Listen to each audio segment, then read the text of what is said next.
Hey, gang, and welcome back to the Movie Club Emporium. And this week we are going to be discussing the brand new Bong Joon Ho movie. This is his follow up to the award winning, groundbreaking in that sense, with its awards, and all around kind of great film Parasite. This is his new movie, Mickey 17. I will say that I am going to try to keep this as plot specific, spoiler free as I can because the movie did just come out this weekend. But I will give you my thoughts on it. Like I said, this is a brand new movie from Bong Joon Ho, and it's kind of fun knowing that we're going back to kind of his weird, goofy sci-fi films. I really did love Parasite and was excited to see that it kind of broke the barrier of being the first ever non-American film to win Best Picture at the Oscars. And it's an amazing film if you haven't seen it. And so I was kind of curious, like, what would he do as his big follow-up? And when you have Robert Pattinson coming off of a lot of serious films, and they're like, "This is the follow up to Parasite," and all we got was that weird image. It's kind of curious what we were gonna do, but this is definitely kind of back to the Bong Joon Ho that you um,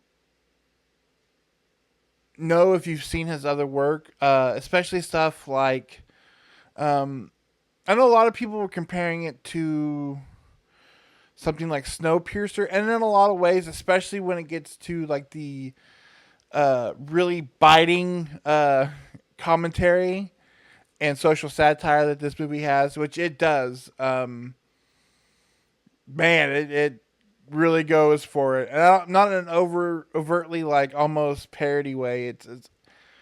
It's very just while being really smart about its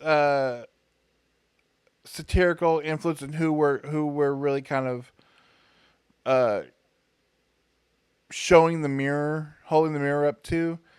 But it also isn't shy of letting you know, like, oh, this is exactly what we're talking about. Much like his film that he did for Netflix a few years ago, that at first I didn't really enjoy, uh, because I really hadn't seen a lot of his work, and it was really just kind of out of nowhere movie for me. And that was Okja.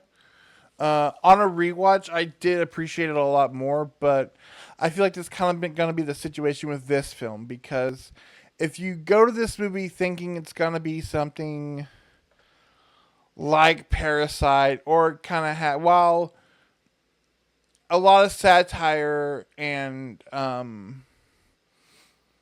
you know commentary in it, Snowpiercer is all in all a very serious film. Uh, this is a lot more, like I said, in the style of Okja, where it is a very almost feels like a kind of like a Terry Gilliam movie in a lot of ways, something like Brazil. Um, and I think that's what I really like about it. And I'm not sure how people are going to react to it. It's a weird thing of there's a lot of commentary I said, and a lot of kind of holding the mirror up to a lot of things that are going on very timely in this part of the world right now. But it is coming from somebody who this is not their native land. I mean, Bong Joon Ho is from Korea, and so uh, you see it a lot of times with the general audience of being like, "Hey, I can make fun of myself, but don't you make fun of me." Uh, Surprisingly, not with the numbers. Um, and I think a lot of that has to do with the actual filmmaking and the cast. Because first of all, let me get into that.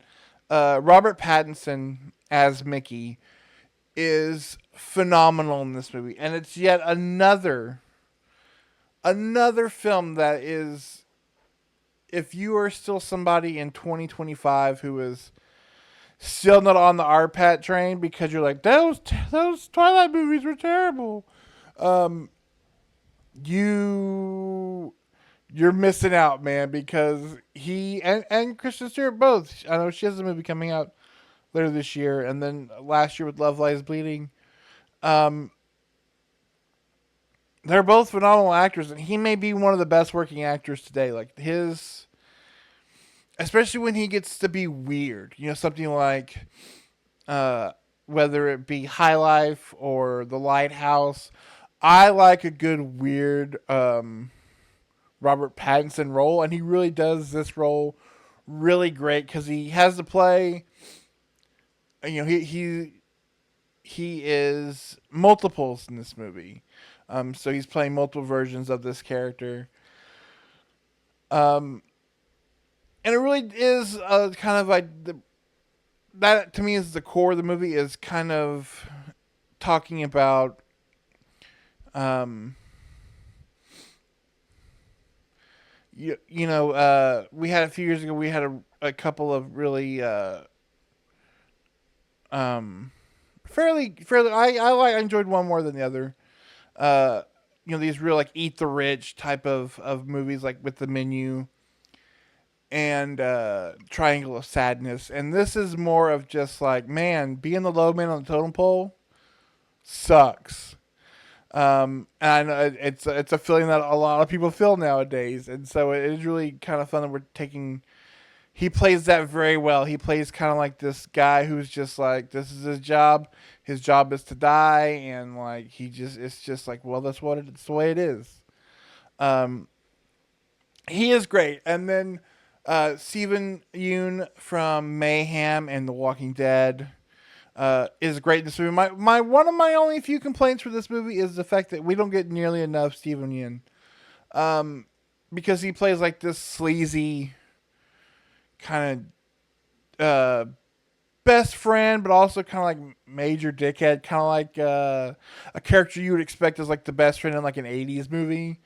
My mind goes to somebody like Styles from Teen Wolf. Um, this is like total a hole. He was like ready to throw you under the bus at a moment's notice, but he's like, "It's my friend." And then you have two powerhouse performances by Mark Ruffalo and Toni Collette playing these uh, political figures with this huge uh, cult-like following, who is just kind of a big idiot and is relying on he has failed a failed political career, and so now he's relying on his church of devotees to lead him into power on this new planet. Whew, like I said, very biting. So like on the nose. Um, but no, like I said, it's a very fun, very very funny, weird sci-fi film. I know it's based on a novel. I honestly did not know that. Maybe one I have to check out to kind of see, um, kind of where this movie, if it's actually something that's quite as funny as this movie is. And as far as the filmmaking goes, it looks absolutely phenomenal. Bong Joon Ho is able to. We spent a lot of time on this weird spaceship, as well as this like deserted, snowy planet. There are weird creatures in the movie. There's weird technology in the film, um, and all of it looks phenomenal. And what another funny part is the fact that most of the time, 99% of the time, Mickey, who is this expendable, he is made with the sole purpose to do everything deadly so that other people don't have to. And so it's a lot of him uh, dying. Um, and the movie doesn't hold back from how gruesome, like most of his deaths end up being, when you think about it, gruesome deaths. But the movie does a good job of kind of, while being horrific to look at, are also kind of played for laughs, mostly because of Robert Pattinson's um, his voiceover work. I will say this movie is 2 hours and 17 minutes long, um, and it really doesn't need to be. There's some spots at the end where I feel like we set up a storyline right at the end that I'm assuming is from the book, but is not mentioned beforehand in the film. That just kind of feels out of place. The opening is very. It's almost 30 minutes before you get the opening title of the film.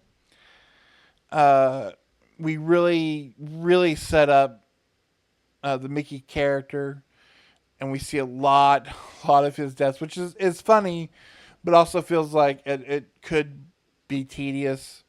Um,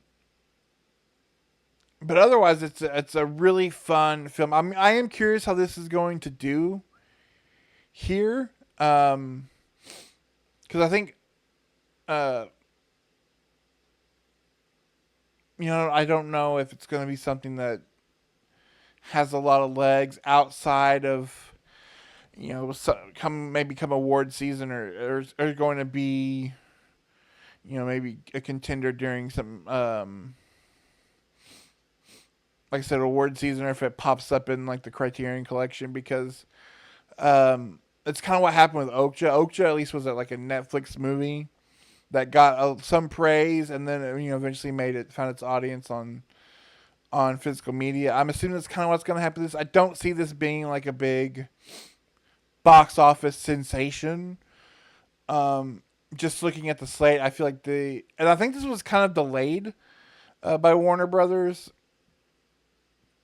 which with it being Warner Brothers, who knows why, but also after having seen it, I could see why they kind of, like, because I think it was supposed to come out like during award season, or late last year. Pushing it to kind of right now where there's kind of a lull in between things makes more sense. But I say that it really is a really good, fun, smart um, sci-fi film with a lot of really great and timely social commentary. I just don't know uh, how it will kind of resonate with Western audiences right now at the time.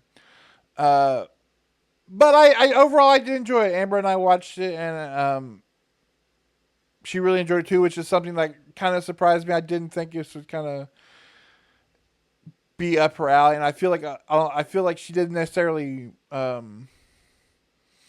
want to watch it with me, but she just kind of tagged along and ended up enjoying the film.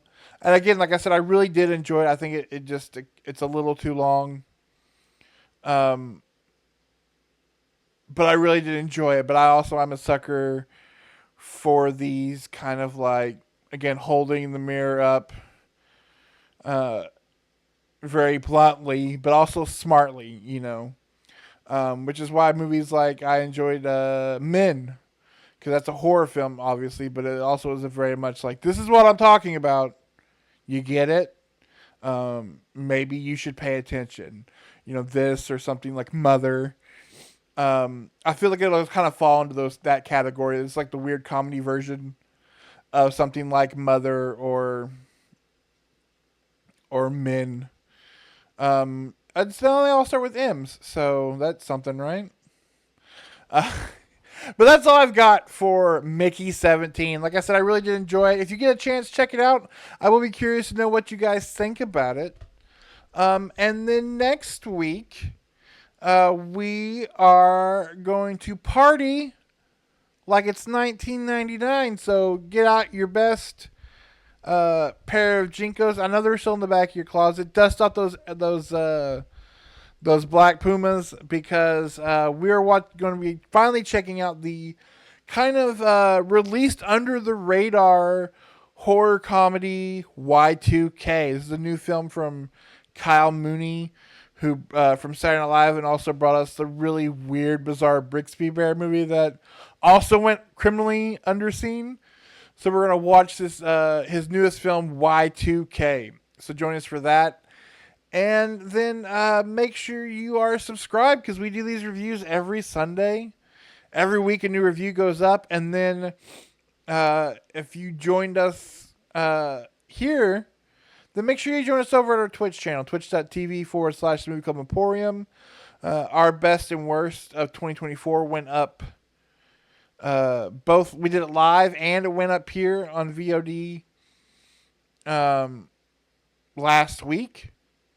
And the end of this month, we are going to do a tribute show to the late great David Lynch. So you're not going to want to miss that. So make sure you are subscribed and clicking the bells and all those reminders. And then remember to join us next week here, where we talk about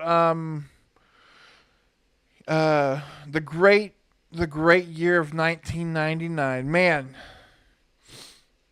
I don't know if you were around for it, but if you were, I always joke about in The Matrix. There's a line where he talks about like 1999 was the peak of like human existence, and then back then you were like, "Ha, that's stupid," and now you're like, you know what, 1999 wasn't so bad. So tune in for that. I will see you guys next week. Bye.